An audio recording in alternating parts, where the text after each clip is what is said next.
بسم الله الرحمن الرحيم الحمد لله رب العالمين والصلاة والسلام على نبينا محمد وعلى آله وأصحابه وسلم تسليما مزيدا ثم أما بعد إخوة الكرام السلام عليكم ورحمة الله وبركاته.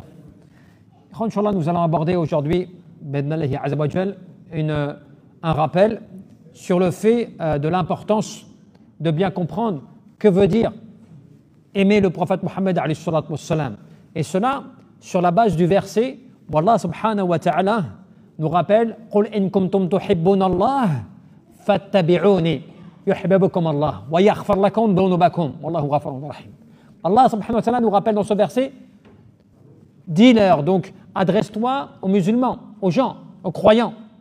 Dis-leur vraiment si vous aimez Allah, donc vous prétendez que vous aimez Allah Azza wa Jal, vous avez la foi, vous croyez en Allah subhanahu wa ta'ala, donc vraiment si vous aimez Allah, suivez-moi. Donc c'est un ordre d'Allah Jalla fi'ula qui ordonne aux croyants que si vraiment قُلْ إِن كُنْتُمْ تُحِبُّونَ اللَّهَ tu prétends aimer Allah, eh bien ton amour d'Allah Azza wa Jal doit se manifester, c'est-à-dire par le fait de suivre le prophète Mohammed alayhi salatu wassalam. Yuhibbukum Allah, Allah il va t'aimer comme cela. Et c'est comme cela qu'on te dit que le principe de base, tu en reviens au hadith. Tu sais un hadith où le prophète alayhi salatu wassalam te dit La yu'minu ahadukum hatta yakuna hawahu taba'an lima ji'tu bih. Nul d'entre vous aura véritablement la foi complète, al-iman kamil, la foi complète, jusqu'à temps qu'il mette toutes ses passions dans ce que j'ai apporté. Tu vois un petit peu la subtilité des propos. Hatta yakuna hawahu taba'an lima ji'tu bih. Tant que tu ne mettras pas toutes tes passions, tu vois, le prophète Mohammed alayhi salatu wassalam, fi hadha al-hadith, il a mentionné un terme précis, n'est-ce pas? Al-hawa, la passion. Alors qu'on sait qu'en général, les passions, c'est quelque chose qui t'amène à aimer ce bas monde, à profiter de ce bas monde, des choses comme cela. Mais là, il l'a utilisé dans le bon terme. Yani al-hawa, al-mahmoud, la bonne passion. Hatta yakuna hawahu taba'an lima ji'tu bih. Toutes tes passions, tu vas les mettre dans ce qui a été apporté par le prophète Mohammed alayhi salatu wassalam. Et c'est comme cela que un des proverbes, parmi les proverbes connus de min al-hukama, des sages, il disait Ta'si al-ilaha wa anta taz'umu hubbah. Tu désobéis au Seigneur et tu prétends pourtant l'aimer. Law kana hubbuk sadiqan la ata'tahu. Si vraiment tu l'aimais, eh bien tu lui aurais obéi. Innal muhibba liman yuhibbu muti'. Car certes, celui qui aime quelqu'un, incontestablement, il lui obéit. Et c'est la vérité. Lorsque toi, vraiment, tu prétends aimer Allah Jalla fi'ula, par exemple, nous on dit on aime Allah Azza wa Jal, et bien normalement, cet amour, il doit se manifester dans le suivi du prophète Mohammed alayhi salatu wassalam. Mais si toi tu dis j'aime Allah, mais qu'en même temps, tu khalif as-sunnah, wa tu khalif le fait de suivre le prophète Mohammed alayhi salatu wassalam, fi aqwalihi, wa fi ahwalihi, wa fi af'alihi, dans ses paroles, dans ses situations, dans ses actes, il y a une contradiction. Qul in kuntum tuhibbuna Allah fattabi'uni. C'est un ordre divin. Tu aimes le prophète Mohammed alayhi salatu wassalam, suis-le, obéis-lui. Et c'est pour cela que le principe de base, il en est là. À savoir que tu ne peux prétendre aimer le prophète alayhi salatu wassalam qu'à condition que tu lui obéis.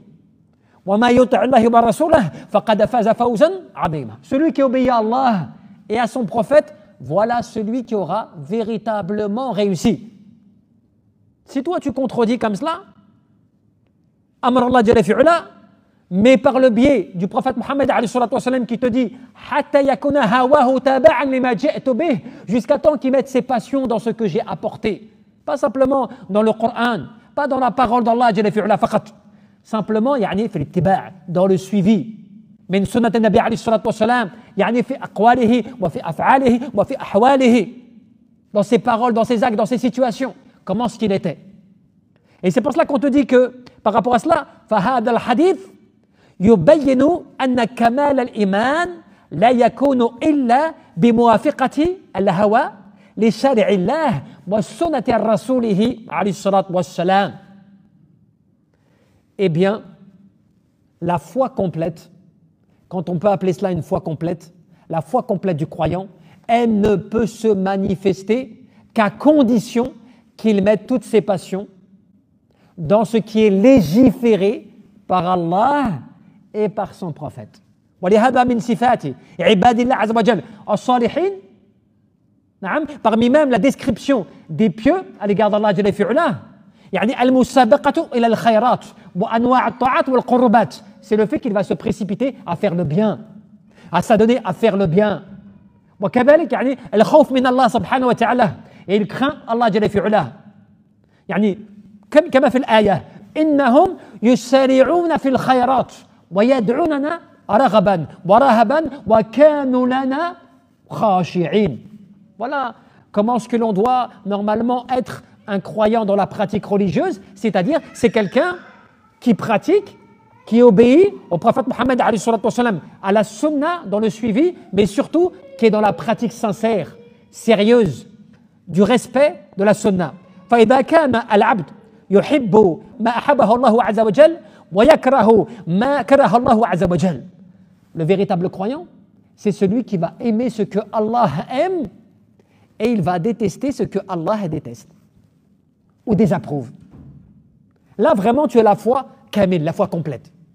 Alors, tu as des gens aujourd'hui qui te disent « Oui, mais moi, je suis croyant, je suis sincère. » Et ils te disent « Mais la sunna, j'y crois pas trop. Non, pour moi, elle n'est pas authentique. Non, j'ai pas de preuve que vraiment c'est valable. » Eh bien, tu vois qu'il y a une grosse contradiction avec l'ordre divin. Puisqu'Allah, ce n'est pas une parole d'un homme, ce n'est pas la parole d'un homme, ce n'est pas la parole de quelqu'un. Là, c'est la parole d'Allah Azza wa Jal. قُلْ إِن كُنتُمْ تُحِبُّونَ اللَّهَ فَاتَّبِعُونِي. Là, ce n'est pas la parole de quelqu'un, c'est la parole d'Allah Azza wa Jal. Si vraiment tu prétends aimer Allah, tu dois suivre le prophète Mohammed alayhi salatu wassalam. Donc si tu n'appliques pas cela, يعني بلا قياس, indépendamment d'un raisonnement par analogie, hein, tu réfléchis, tu comprends la parole d'Allah, tu aimes Allah, tu prétends aimer Allah, tu dois suivre son prophète. Tu ne le suis pas, tu contredis l'amour d'Allah Azza wa Jal. Puisque l'iman kamil, la foi complète, elle se traduit par cela. ولهذا كذلك ويقدم أمر الله جل في علاه بالرسول على ميل نفسه ورغباتها. C'est celui qui va, tu sais, quand on parle de passion, حتى يكون هواه تبعا لما جئت به. Pourquoi on parle de passion? Pourquoi est-ce qu'on a parlé de la passion? Pourquoi est-ce qu'il n'a pas dit jusqu'à temps qu'il mette sa foi dans ce que j'ai apporté ou qu'il mette sa force dans ce que j'ai apporté? Pourquoi hawahu al-hawa? Pourquoi la passion? Parce que c'est la passion qui te fait contredire la sunna. C'est la passion qui te fait aimer être donné à ce bas monde au point de contredire l'ordre divin. C'est la passion qui te fait tomber dans le péché. C'est la passion qui détourne ton cœur d'Allah. Donc, quand toi tu contrôles ta passion, qu'est-ce que cela veut dire? Cela veut dire que tu as fait passer l'ordre d'Allah et de son prophète sur tes désirs personnels, sur ta passion qui t'appelle à contredire, à ne pas suivre, à ne pas aimer ce qui est le plus important pour toi. Tu vois un petit peu, subhanallah, la finalité, tu vois le maqsoud, le but visé, le hadaf, l'objectif, il est important. Et c'est pour cela qu'on te dit quoi? On te dit que l'ordre d'Allah Jalla fi'ala, il ne s'applique que de cette manière. Mais cela t'amène à quoi? Az-zuhd, le fait de te détacher à une forme d'ascétisme. Zuhd khamsatun, parce que tu sais, le fait de te détacher, cela, eh bien, se traduit sous 5 formes. Zuhd fi dunya, zuhd fi nafs, zuhd fi al-jah, riyasah, zuhd fi ma siwa al-mahboub, zuhd fi kulli iradatin tukhalifu mirada al-mahboub. Tu vois le fait de te détacher des choses. Tu as 5 formes de détachement. N'oublie pas que az-zuhd, c'est l'ascétisme. Et le prophète Mohammed nous a parlé de cette forme d'ascétisme, de détachement de ce bas monde. Azhad fi dunya yuhibbaka Allah, wazhad fi ma fi aydi nas yuhibbaka an-nas. Détache-toi de ce bas monde, Allah il va t'aimer. Détache-toi de ce que les gens possèdent entre leurs mains et les gens vont t'aimer. Et donc quand tu te détaches de ce bas monde, tu te détaches de tes propres passions, tu te détaches de l'orgueil, tu te détaches de la volonté de vouloir être au-dessus des temps, au-dessus des gens. Tu te détaches de tout ce qui est autre qu'Allah, du fait d'aimer autre qu'Allah, et bien là tu atteins vraiment le véritable ascétisme. Tu vois, cette forme de tasawwuf, tu vois, de soumission dans un cheminement spirituel qui te fait t'élever auprès de ton Seigneur. Et c'est pour cela qu'une des paroles, parmi les belles paroles, mais al-Hukama parmi nos sages, il nous disait وَكَوْنُ الْعَبْدِ مَحْبُوبًا لِلَّهِ أَعْلَى مِنْ كَوْنِهِ مُحِبًّا لَهُ. Le fait que tu sois aimé par Allah est bien plus grand et bien plus important que toi tu aimes Allah. Vous avez compris la finalité de la parole? Le fait que tu sois aimé par Allah est bien plus grand et bien plus important que le fait que toi tu aimes Allah. Parce qu'en fait le fait que tu aimes Allah, c'est quelque chose que tu peux décider toi. Tu dis oui mais moi j'aime Allah. Je le dis oui j'aime Allah. Mais le fait que tu dises que tu aimes Allah ne démontre pas le fait que Allah t'aime obligatoirement. Tu peux aimer Allah et Allah n'éprouve pas le même amour que toi tu as pour lui. Tu aimes Allah, mais peut-être que ce n'est pas réciproque. Donc le plus important n'est pas simplement que tu aimes Allah, le plus important c'est que tu sois aimé par Allah.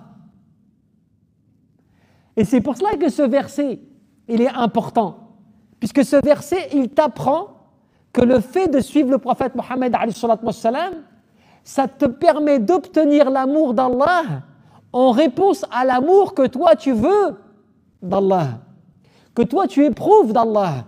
Donc, si tu veux obtenir l'amour d'Allah, parce que toi tu aimes Allah, tu dois suivre son prophète.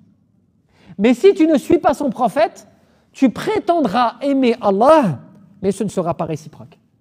Tu vois le secret, il est où dans ce verset? Et c'est pour cela que beaucoup de gens se sont trompés, et beaucoup de gens se sont égarés, à cause du fait qu'ils se sont contentés d'aimer, sans chercher à savoir à être aimés. Ils se sont contentés de l'amour qu'ils ont d'Allah en oubliant que le plus important, c'est d'être aimé par Allah. Et si tu recherchais à travers ce verset d'être aimé par Allah, eh bien tu comprendrais que je ne peux pas être aimé par Allah tant que moi, je n'obéis pas à ce que Allah me demande de faire. À savoir, il me demande d'aimer le prophète et de le suivre. قُلْ إِن كُنْتُمْ تُحِبُّونَ اللَّهَ فَاتَّبِعُونِي يُحْبِبْكُمُ اللَّهُ لا يؤمن أحدكم حتى يكون هواه تبعا لما جئت به. Deux preuves fondamentales qui te suffisent. Si tu prétends aimer Allah, suis le prophète et il va t'aimer. Tu n'as pas véritablement la foi complète que lorsque tu mettras toutes tes passions dans ce que a apporté le prophète Mohammed alayhi salatu wassalam. Et c'est de la même manière, al-ilm nafi', la science utile. Elle ne peut être utile que dans ce qui a été apporté par le prophète Mohammed alayhi salatu wassalam, pas autrement. ولهذا عبد الله, l'adorateur d'Allah subhanahu wa ta'ala, il doit réfléchir à cela. Réfléchir دائما كذلك, réfléchir au fait que يعني ne te fais pas يعني أن الدنيا فرص لا تتكرر. Ce bas monde, c'est un monde que tu passes, que tu vis, mais attention, il te laisse une chance jusqu'à la mort d'être de ceux qui se soumettent et qui sont agréés par Allah Azza wa Jal. Si tu rates cette occasion-là, tu manques cette étape d'être agréé par Allah, tu ne peux pas revenir en arrière. Tu ne peux pas revenir en arrière. Si tu manques l'étape d'être agréé par Allah et que tu quittes ce bas monde en oubliant cela, tu ne peux plus revenir en arrière. C'est pour cela que ce bas monde, il t'accorde une opportunité, une occasion que tu ne peux pas manquer, que tu ne dois pas manquer. Et c'est important, constamment, ibadallah, mes frères, important de toujours se rappeler que ces bases-là, c'est-à-dire aimer Allah, Jalla fi'ulah, c'est suivre son prophète Mohammed alayhi salatu wassalam. C'est l'aimer, c'est le suivre, c'est lui obéir. Wa alaykum bis sunnati wa sunnati al-khulafa ar-rashidin al-mahdi min ba'di. Suivez ma sunna et la sunna de mes califes bien guidés. C'est une application, c'est une obligation, c'est un ordre divin. Tu ne peux pas aimer uniquement.